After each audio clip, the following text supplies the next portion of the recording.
Chers amis, bonjour, bienvenue à notre nouvelle série, Un chant dans mon cœur. Je vous invite tout de suite à ouvrir vos Bibles et lisons ensemble au psaume 63, verset 7. Lorsque je pense à toi sur ma couche, je médite sur toi pendant les veilles de la nuit. Il y a des expériences spirituelles qui échappent aux mots, mais qui s'impriment durablement dans l'âme.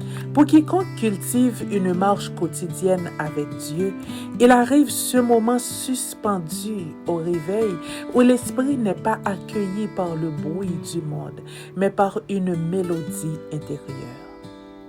Un chant dans le cœur. Ce chant n'est pas le fruit d'un effort mental. Il s'impose de lui-même, persistant durant une journée, une semaine, ou s'installant comme la trame de fond de toute une saison de vie.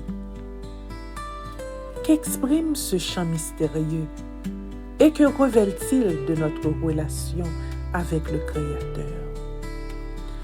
Dans la vie chrétienne, la prière commence souvent comme une discipline, un temps que l'on réserve, un rendez-vous que l'on s'impose.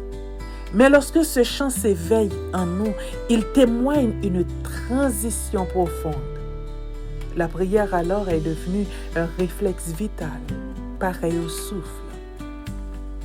Tout comme le corps continue de respirer sans que notre conscience n'intervienne, l'âme ancrée en Dieu continue de communier avec lui, même dans l'inconscience du sommeil. Ce chant au réveil est le prolongement d'un dialogue qui ne s'est jamais arrêté. Il est l'accomplissement vivant de l'invitation de l'apôtre Paul qui nous dit « Priez sans cesse ». L'une des plus belles manifestations de cette intimité se joue au cœur de la nuit. Qui n'a jamais fait l'expérience de se retourner dans son lit à demi endormi et de reprendre instantanément une conversation avec Dieu? Ce mouvement instinctif traduit un attachement inexplicable pour le monde de la logique. Mais le livre du Cantique des Cantiques résume ce mystère en une formule saisissante, je dirais même intéressante. Je dors, mais mon cœur veille. Cantique des Cantiques, chapitre 5, verset 2. Se tourner ainsi vers Dieu au milieu du sommeil n'est pas une simple habitude religieuse, mais le signe d'une sécurité totale. C'est la certitude que, peu importe l'heure ou la fragilité de notre nuit, notre premier point d'ancrage reste le Père. Que le corps change de position, l'esprit, lui, pivote naturellement vers sa source.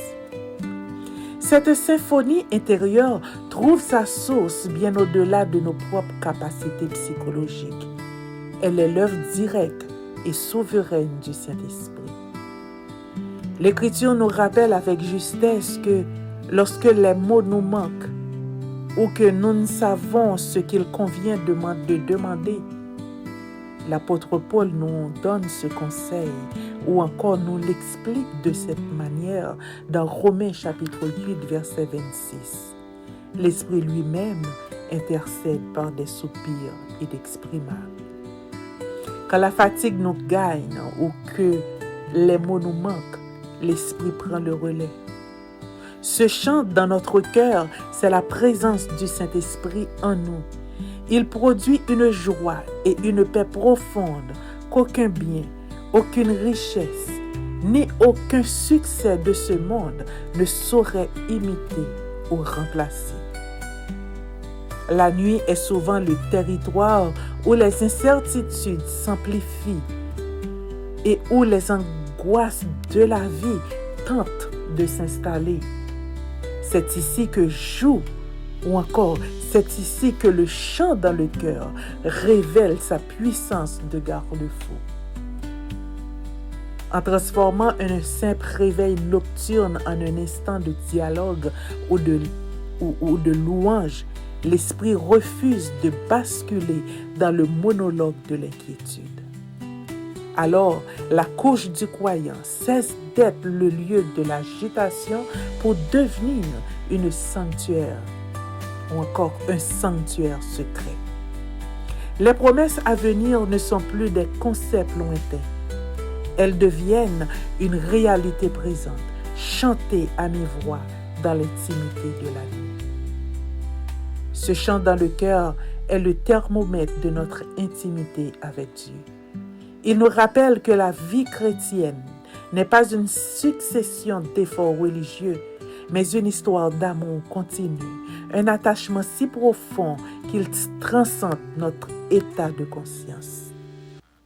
Chers amis, que ce chant soit aujourd'hui votre force. Laissez-le résonner de jour comme de nuit, car il est le gage des promesses à venir et l'écho de la fidélité éternelle de Dieu. Je vous laisse ici. À bientôt. Ciao.